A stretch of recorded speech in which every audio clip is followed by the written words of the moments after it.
What's going on? It's your boy Sermon at Sermon's Domain on Twitter. PRhyme, the dynamic duo of Royce the 5'9" and DJ Premier, has to be, in my opinion, the best rapper-producer combination that has been formed in the last decade. It was one that felt so natural because Royce and Primo have proven themselves over the last, over the last decade. They've worked on and off. You look at Royce's solo records and it feels like there was almost always a DJ Premier beat on there. They've proven that they have chemistry together, and that made fans want a full album. But we got so much more than just an album. We got a partnership between the two. These two really connected in a way that increased their popularity in this generation.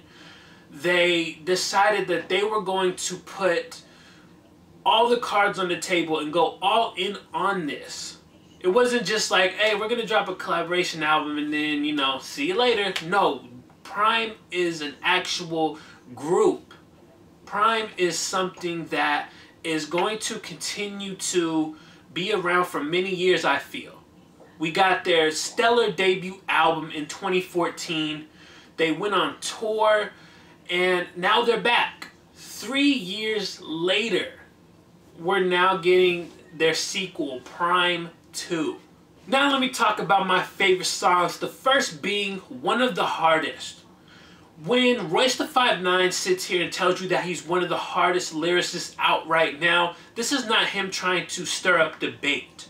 This is not him saying, okay, let's discuss this. No, this is him declaring that he is one of the best lyricists out.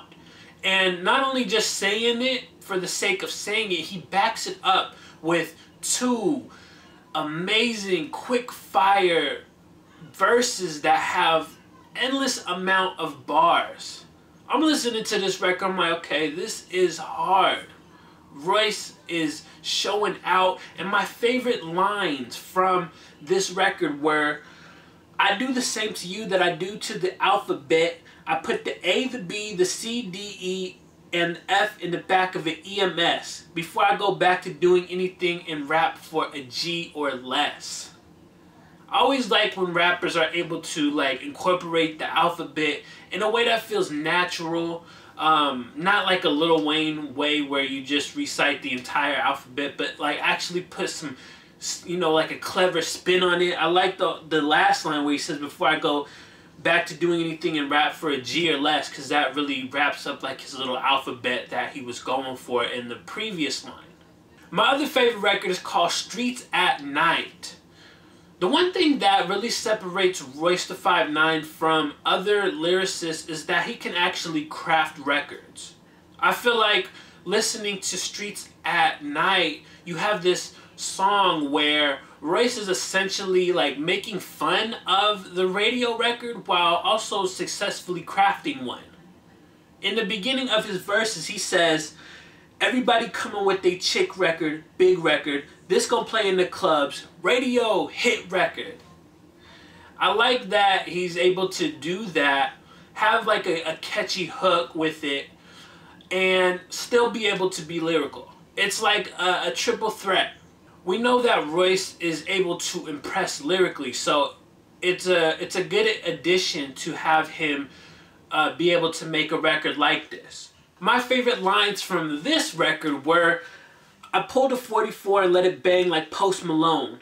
Might as well get ready for your tomb, you play me. Tell your wife she gonna be solo soon like Sway Lee.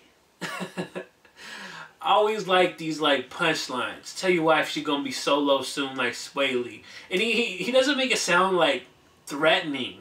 It doesn't sound like a threatening line, but it is. It's part of what makes Royce a great lyricist, is not only that he has the wordplay, but he knows how to deliver it in a way that is both a little bit threatening when you break down the lyrics, but if you listen to it, you're gonna laugh at it more than you're gonna be like, oh wow, that was kind of dark. My one honorable mention is a record called Respect My Gun featuring Rock Marciano. I like this record for the same reason I like Streets at Night. The hook, very catchy. It's very Royce-like. You ain't gotta respect me, but you better not disrespect my motherfucking gun.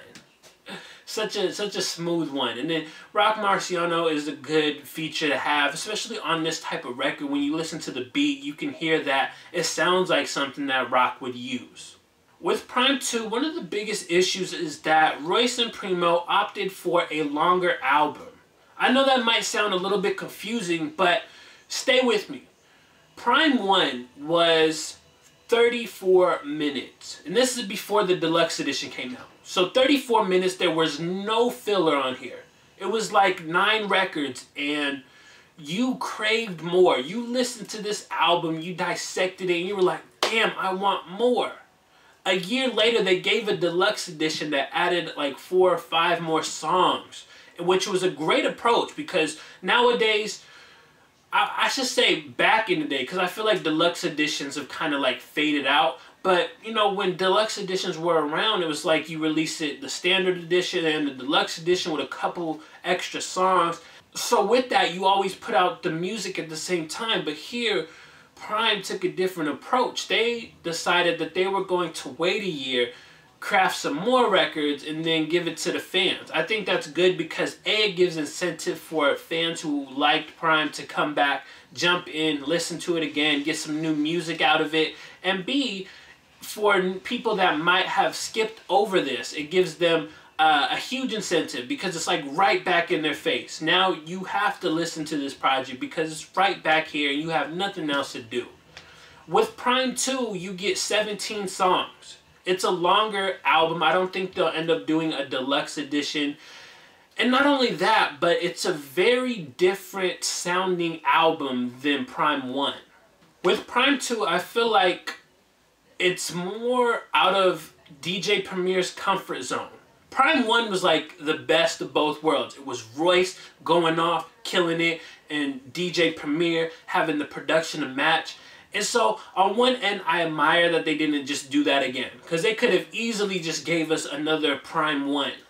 PRhyme 2 is definitely more out of the comfort zone. You listen to some of these beats and you're thinking, this is a DJ Premier beat? You listen to Era, and you're like, that doesn't really sound like a Premier beat. So I can admire the fact that Premier stepped out of his comfort zone and did, you know, different sounding beats. It also plays into it that instead of sampling from Adrian Young's catalog, they have Ant-Man Wonder to sample from. So Ant-Man was able to work a lot of different stuff for Premier to put into the production.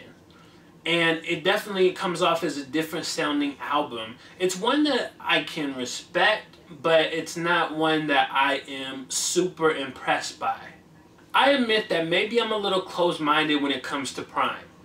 I kind of was hoping for another PRhyme 1, where Royce's lyrics are so fire that they could just like start a forest fire. And DJ Premier's beats are so gutter, so nasty that you just have to have like a screw face the first time that you hear them. That is what I was hoping for out of PRhyme 2. I can't say that PRhyme 2 is bad, it's different, but it also doesn't hold a candle to the first album. I just look at it like it feels a little bit bloated with having 17 songs on it. I think less is more, especially in the case of PRhyme. That's what they proved on their debut album. And then the guest features, they don't hit as hard as the first album either.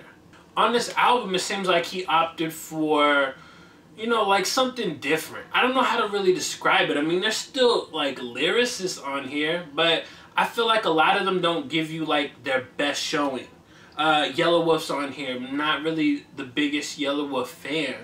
Dave East is on here, and Dave East is kind of hit or miss.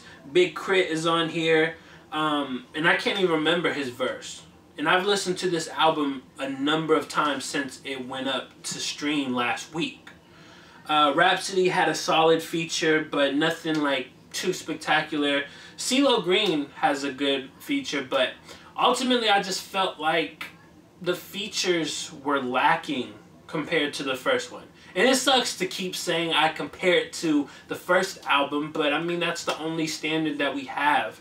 And it's hard not to compare when you're used to something and you get something that is, you know, in a different direction.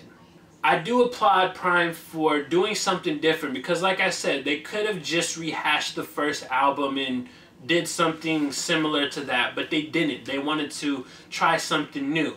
This might not be an album that ends up on my, you know, top albums of 2018 list, but I do hope that it's successful. I hope that this different sound attracts new listeners. So those are my thoughts on Royce da 5'9" and DJ Premier's PRhyme 2. After you listen to this album, I want to know what you think about it in the comment section below. And then like the video, subscribe to the channel if you're not already, share the video. Follow me on Twitter at @SirMizDomain. And as always, thank you for your time. I appreciate you for watching. And until next time, peace.